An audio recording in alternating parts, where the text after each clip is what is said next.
When Earth's battleship arrived, the galaxy cowered in horror. Part 1. The Silent Approach. The vast emptiness of space had never felt so tense.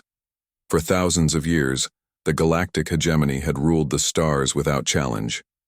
They were a coalition of species who considered themselves the pinnacle of evolution, tall, graceful beings with technology so advanced it seemed like magic to lesser worlds. They had catalogued Earth long ago, dismissing it as nothing more than a backwater, planet of primitive creatures barely worth the fuel to visit. That changed on what would later be called First Detection Day. "Sir, you need to see this," said Officer Tay, his six-fingered hand trembling slightly as he passed the data tablet to Admiral Jin. The Admiral's pale blue skin darkened as he studied the readings. "This can't be right. Run the scans again." But the scans were correct. Something massive had left Earth's solar system, something that shouldn't exist. The monitoring station near Jupiter's orbit had captured it first, a vessel of unprecedented size moving at speeds that should have torn it apart. Its energy signature pulsed in patterns that defied the known laws of physics. Most alarming was its complete radio silence. No communications, no declarations of intent, just silent, deliberate progress toward the heart of hegemony space. Within hours, the Hegemony Council had gathered in their crystal chamber on the capital world. "How did we miss this?" demanded Counselor Sun, her ceremonial robes rustling as she paced. "How does a species go from combustion engines to whatever? This is in less than a century." Science Officer Hana adjusted her viewing lens and zoomed in on the holographic projection of the Earth vessel. "Our last survey was 90 years ago. They were still fighting over petroleum reserves and killing each other over imaginary borders. There was nothing to suggest they would unify, let alone achieve this level of technology." "Can we at least scan it properly?" asked Admiral Jin. "What weapons does it carry?" "That's the problem," replied Hana. "We can't penetrate its hull. It's composed of materials unknown to our science. It absorbs our scanning beams completely." The room fell silent. In a galaxy where information was currency, blindness was terrifying. "Send 3 diplomatic vessels to intercept," ordered the head elder. "Peaceful approach, standard first contact protocols. Perhaps they simply don't understand our communication frequencies." Those 3 ships never returned. 7 days later, a 4th ship was dispatched, this one keeping a much greater distance. Its long-range cameras captured footage that sent waves of panic through the hegemony when broadcast. The Earth vessel was unlike anything they had seen before. It wasn't sleek and elegant like hegemony designs, but massive and angular, with sections that seemed to phase in and out of normal space. Occasional energy discharges along its hull created aurora-like patterns before it disappeared behind some kind of field that bent light around it. "It's heading directly for the Centauri outpost," reported Officer Tay. "Arrival in approximately 6 days." The hegemony had never known true fear. They had been the predators, never the prey. But as word spread through the 17 core worlds, panic took hold. Financial systems crashed as wealthy citizens transferred assets to distant worlds. Religious temples filled with those seeking comfort in ancient beliefs. Military recruitment stations were overwhelmed with volunteers. On the Centauri outpost, home to 8 million hegemony citizens, the orbital defense fleet was reinforced tenfold. Citizens were not evacuated. The Council feared it would signal weakness. "Perhaps they're simply exploring," suggested Junior Counselor Mi during an emergency session. "Not every species approaches contact with hostile intent." "Then why won't they respond to communications?" countered General Wu. "Why build a ship that can clearly serve as a weapon of mass destruction for your first venture into deep space?" The truth was, nobody knew. The humans had never joined the various diplomatic missions sent to Earth over the centuries.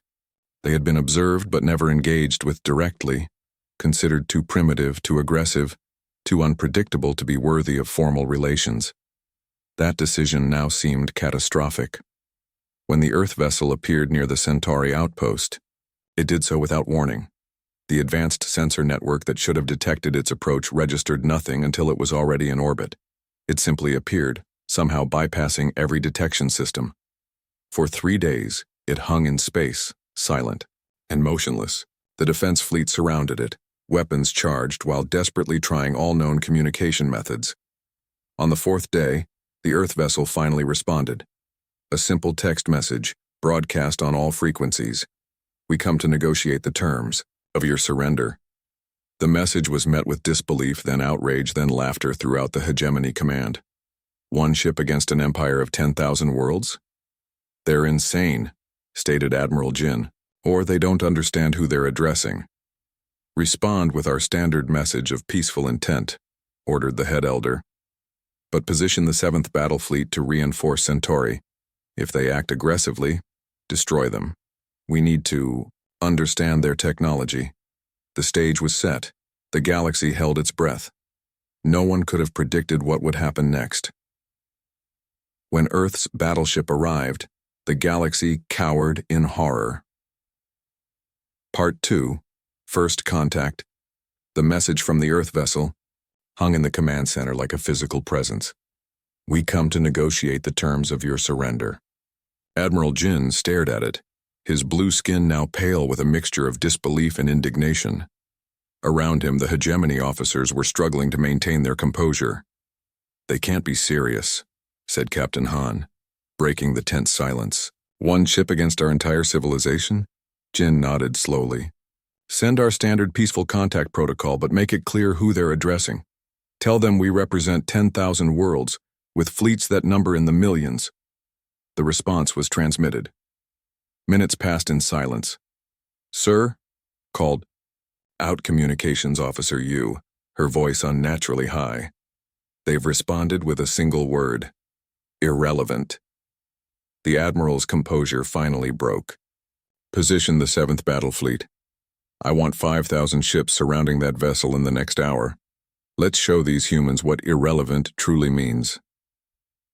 The Hegemony had never lost a war. Their technology was the culmination of 50,000 years of development, their tactics refined through countless victories. The battle formations they deployed around the Earth vessel, named Retribution according to its hull markings, were considered flawless by military historians throughout the galaxy. None of it mattered. What followed wasn't a battle. It was a demonstration. The first wave of Hegemony ships launched a synchronized energy attack, enough firepower to shatter a small moon. The beam struck some kind of field around the Retribution and simply vanished. Not deflected, not absorbed, the energy ceased to exist. "Impossible," whispered Science Officer Hana, watching from the command ship. "That violates the most fundamental laws of physics." Before the Hegemony fleet could regroup, the Retribution responded.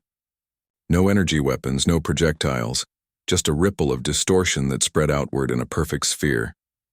As it passed through the first line of Hegemony ships, they began to age. Metal corroded in seconds, organic components withered, power systems failed. Within moments, 1,000 warships were reduced to drifting husks, their crews trapped inside as life support systems failed. "What's happening?"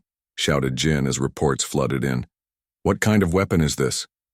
"It's manipulating time," Hana responded, her voice hollow with horror. "They're accelerating entropy in a controlled field." The second wave of Hegemony ships attempted to retreat. The Retribution extended slender appendages from its hull, not weapons in any recognizable sense, but tools that somehow folded space itself. Wherever these beams touched, localized singularities formed. Hundreds of ships were pulled into these manufactured black holes, compressed into nothingness, erased from existence. On the command ship, panic was setting in.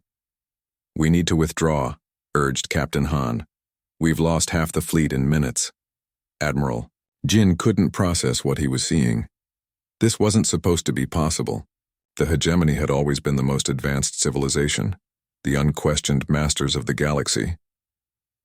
"Launch the boarding pods," he ordered suddenly. "If we can't destroy it from outside, we'll take it from within."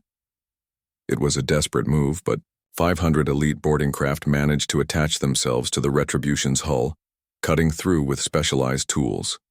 Hegemony soldiers poured inside, expecting to meet whatever passed for warriors among humans. What they encountered defied explanation. The humans moved through their ship like ghosts. Their armor suits housed strength that could tear through bulkheads.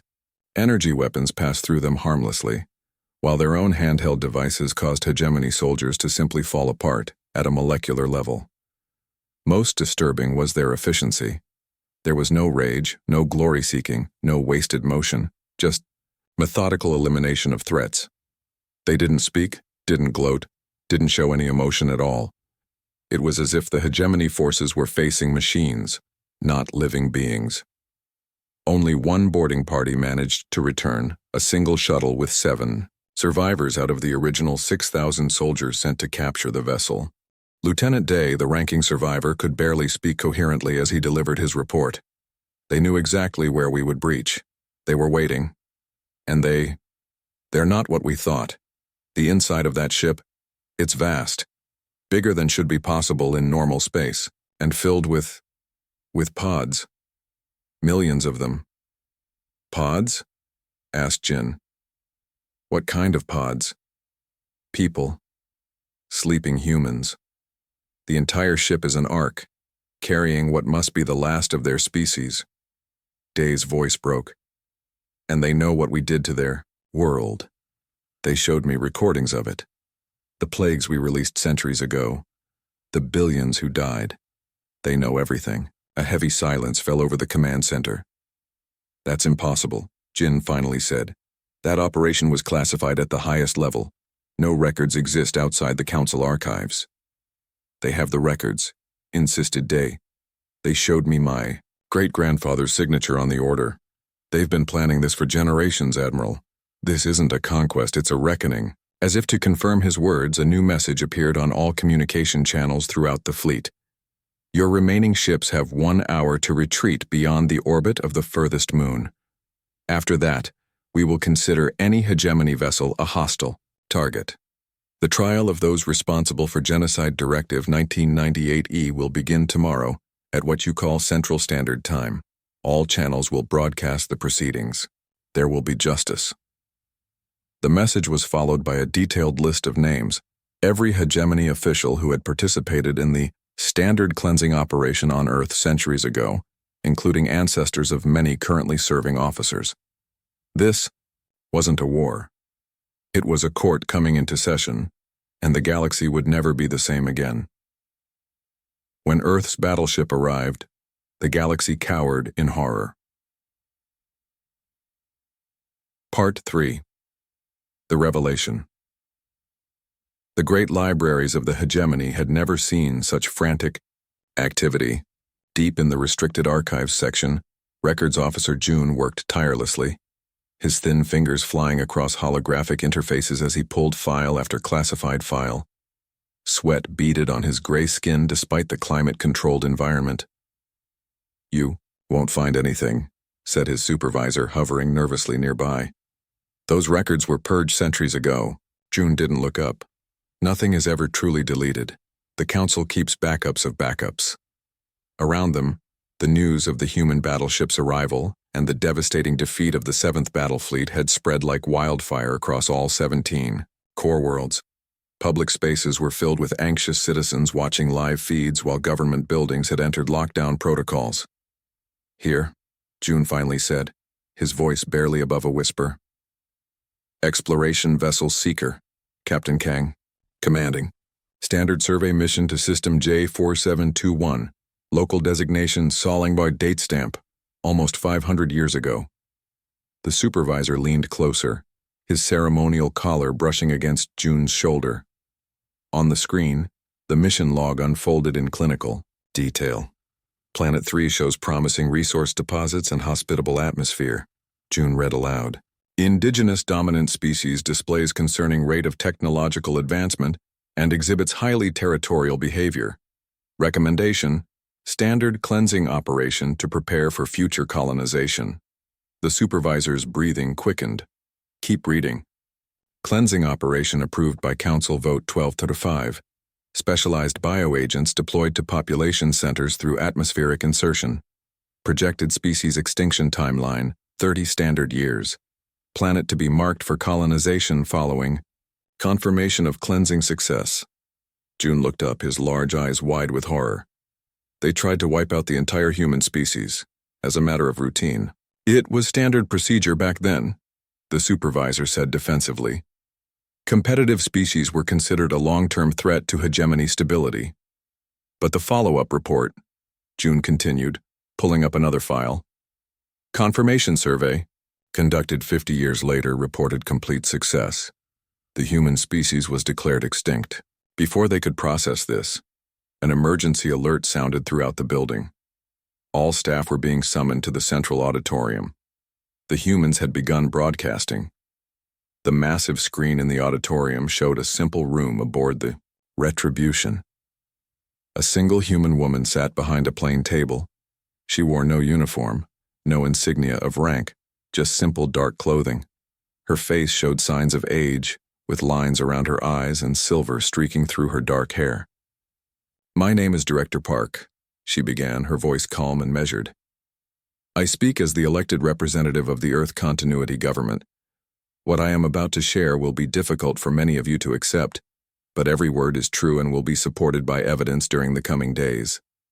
The camera pulled back, revealing a wall of data screens behind her, each showing different historical footage.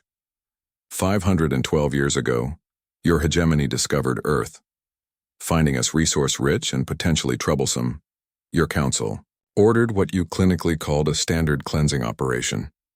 In simple terms, you committed genocide against my species. Murmurs ran through the gathered hegemony staff. Many had never heard the term genocide before. The concept had been carefully expunged from their education. Your bioweapons killed 97% of Earth's human population within a decade, Director Park continued. 8 billion lives ended because we were deemed inconvenient. The 300 million survivors faced a planet in collapse.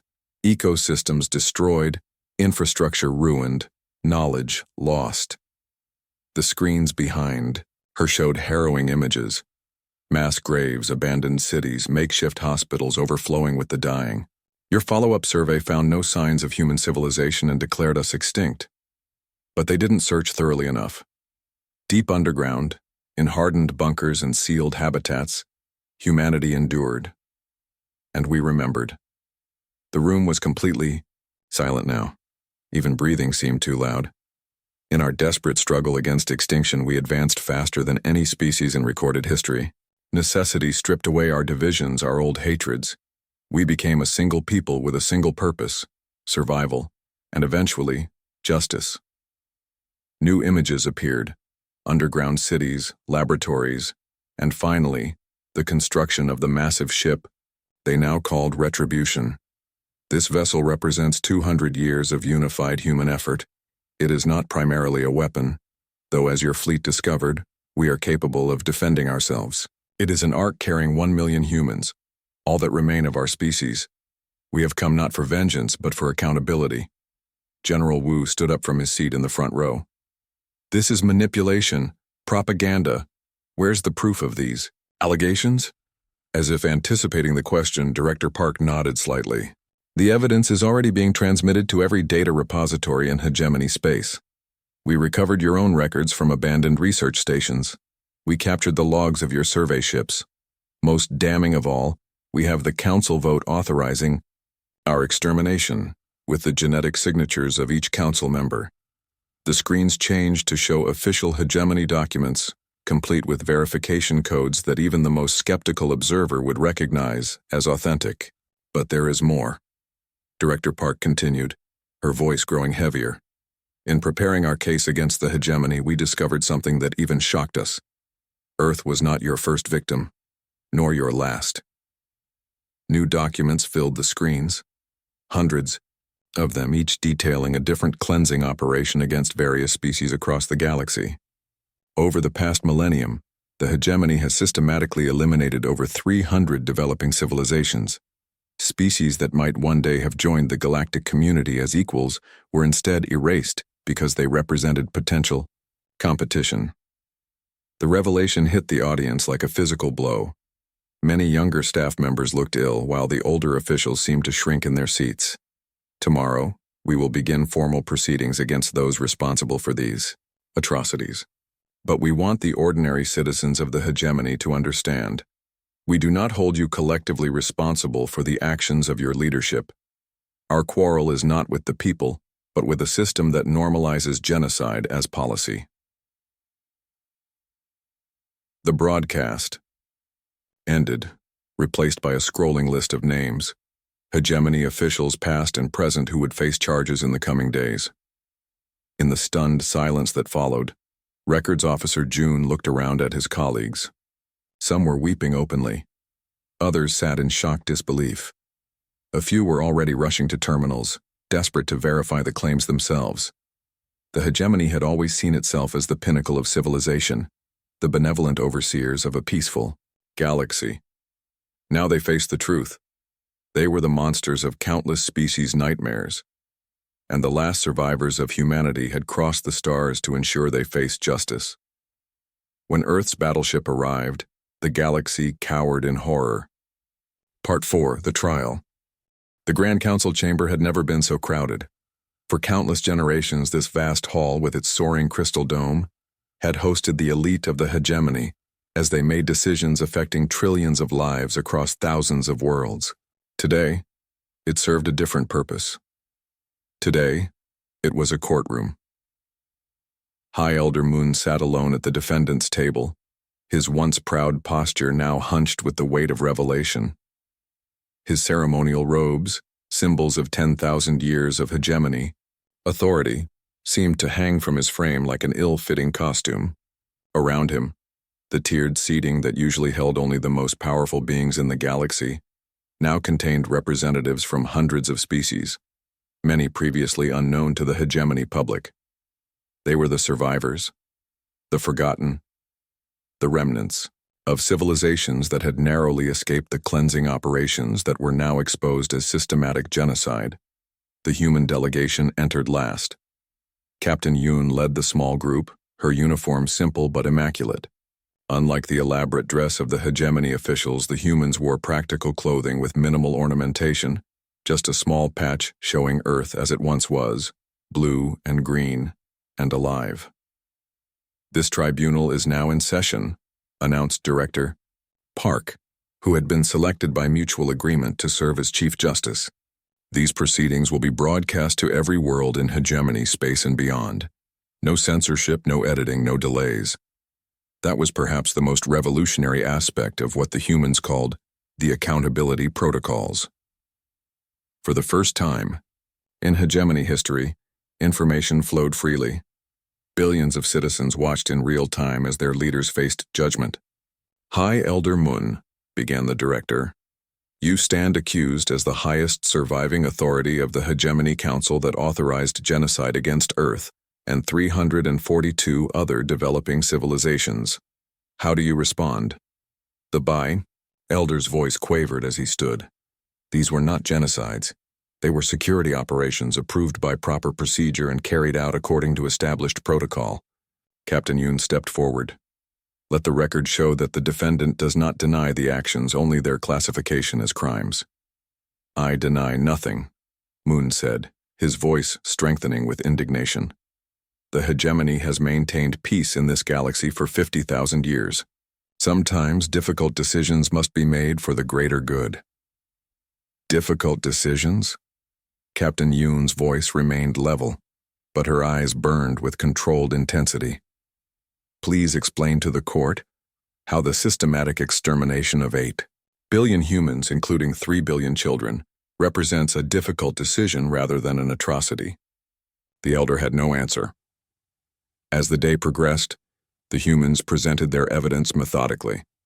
There were no emotional outbursts, no demands for vengeance, just a steady, relentless accumulation of facts. Hegemony records, recovered from their own archives, testimony from minor officials who had been involved in the operations, scientific analysis of the biological weapons deployed. Most devastating were the recovered logs from Captain Kang of the original survey ship that had discovered Earth. Indigenous population shows remarkable adaptability and creative problem-solving. Read Captain Yoon from the ancient file. Their art suggests capacity for deep empathy, while their scientific progress indicates exceptional intelligence. Recommendation: consider for uplift protocol and potential membership in hegemony within 5 standard centuries. She looked up. This was the initial recommendation before it was overruled by the Council. Captain Kang saw humanity's potential and advocated for our inclusion in galactic society. Instead, the Council ordered our extinction. Throughout the proceedings, millions of small drones, each no larger than a fingertip, continued to spread throughout hegemony space. They carried no weapons but something far more powerful: information. Every world, every outpost, every remote colony received the unfiltered truth of what their civilization had done. The reactions were immediate and varied. On some worlds there were riots, as populations turned against local officials implicated in the genocides. On others there was stunned silence as species that had considered themselves enlightened and benevolent faced their complicity in unspeakable crimes. Most remarkable was what didn't happen. The humans never once threatened further military action. The Retribution remained in orbit around the hegemony capital world, but launched no attacks, deployed no weapons. Their power had been demonstrated. Now they wielded something stronger than fear. They wielded truth. On the 3rd day of the tribunal, something unexpected occurred. A delegation from the Very, a species from the Outer Rim, requested permission to address the court. We were told the humans were violent, irrational creatures, said their speaker, a tall, slender being with iridescent skin. We were told that the cleansing operation on Earth was necessary to prevent future conflicts. Many of us believed this justification and remained silent. That silence makes us complicit.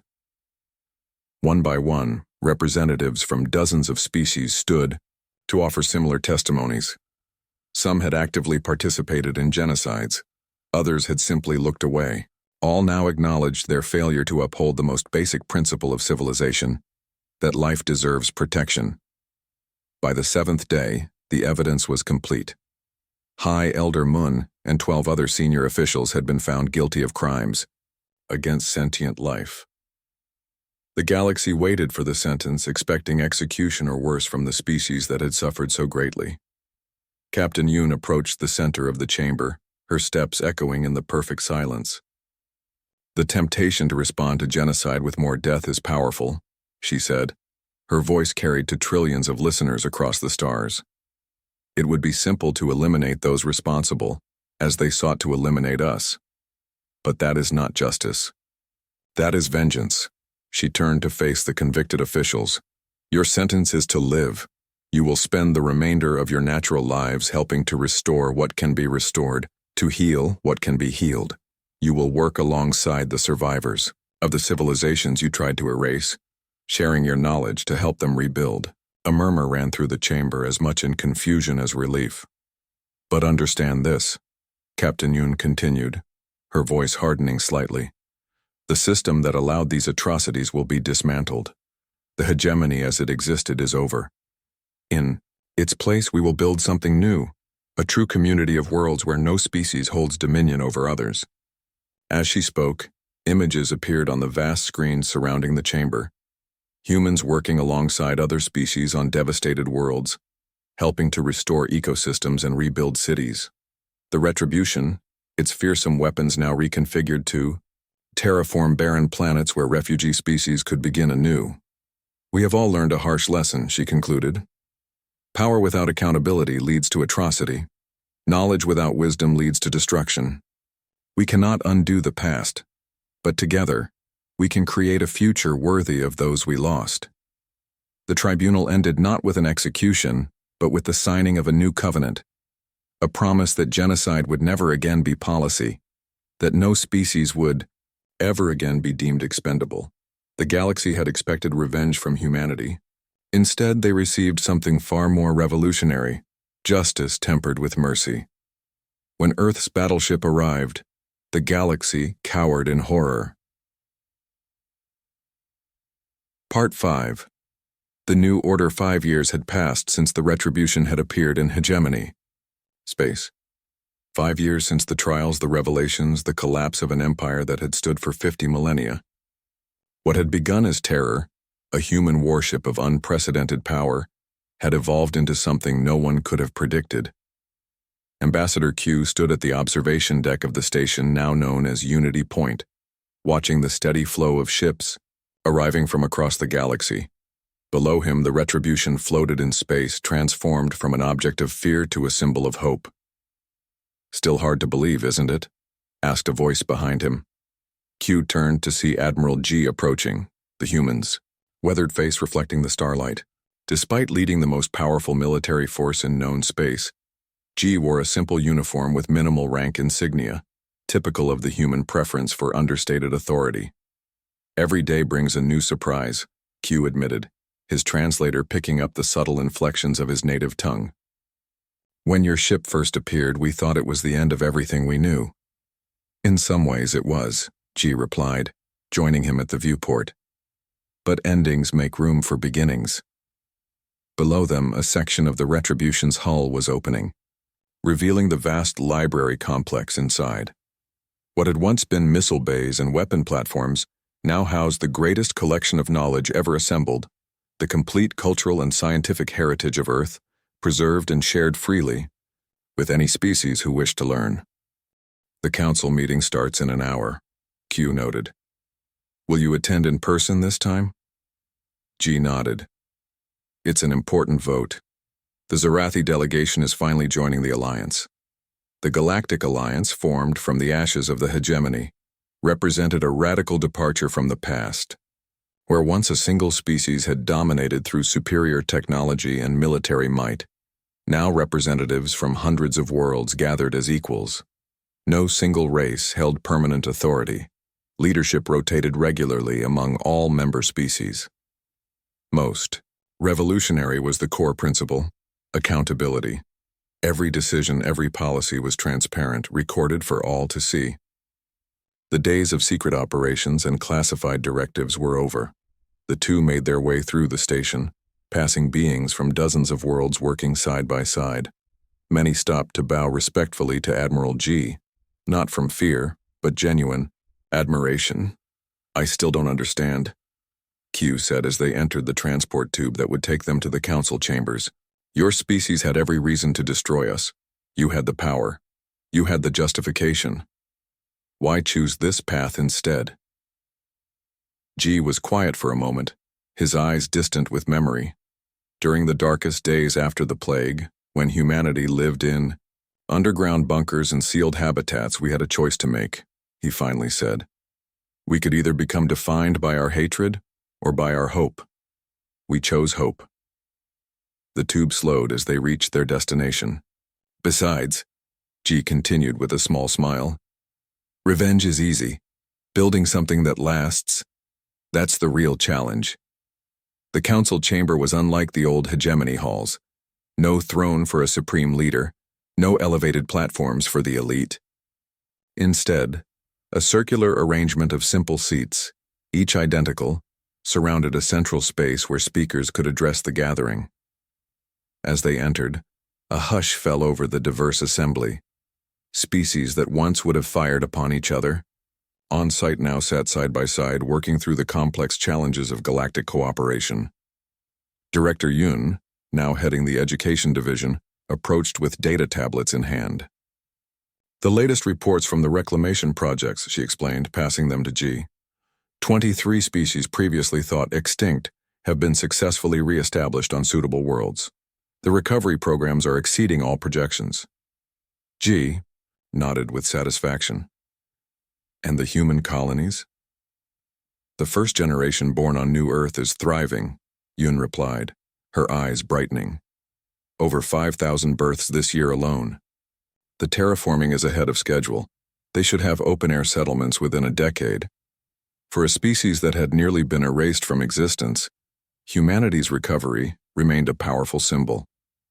The million survivors carried aboard the Retribution had begun the slow process of rebuilding their civilization on carefully selected planets, their numbers growing steadily with each passing year. But equally important was what they hadn't done. Despite possessing technology that could have made them the new rulers of the galaxy, humans had deliberately limited their own power.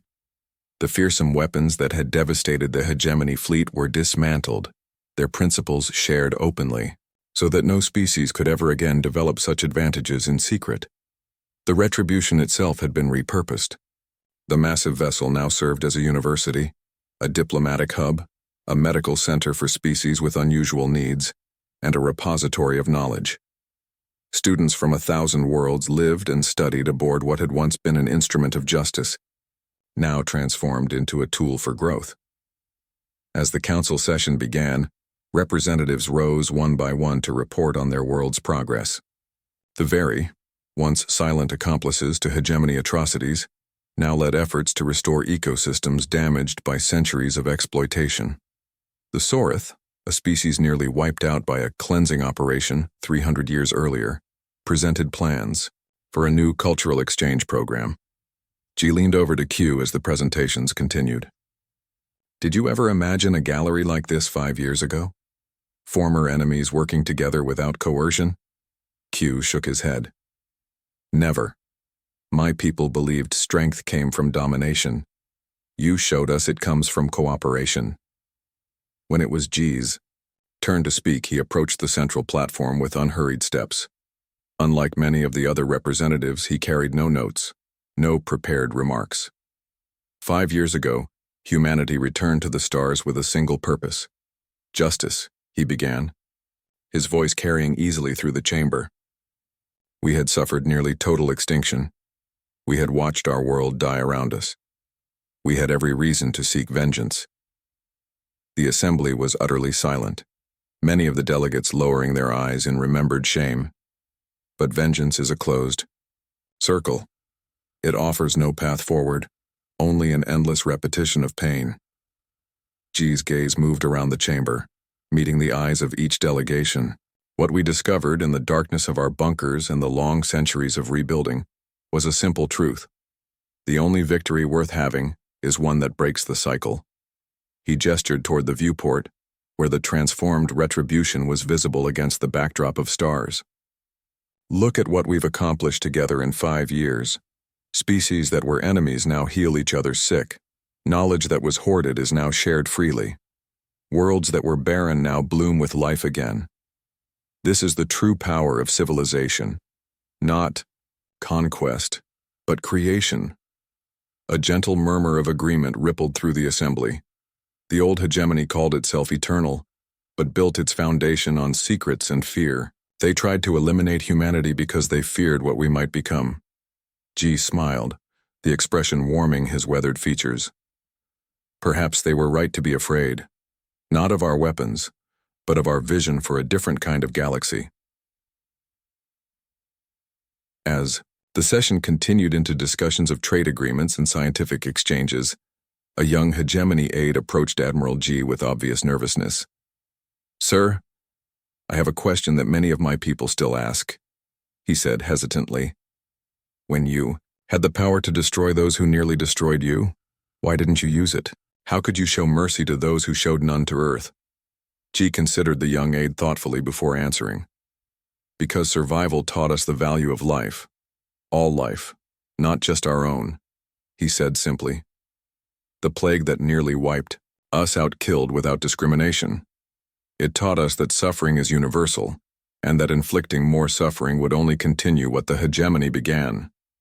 We chose to end it instead.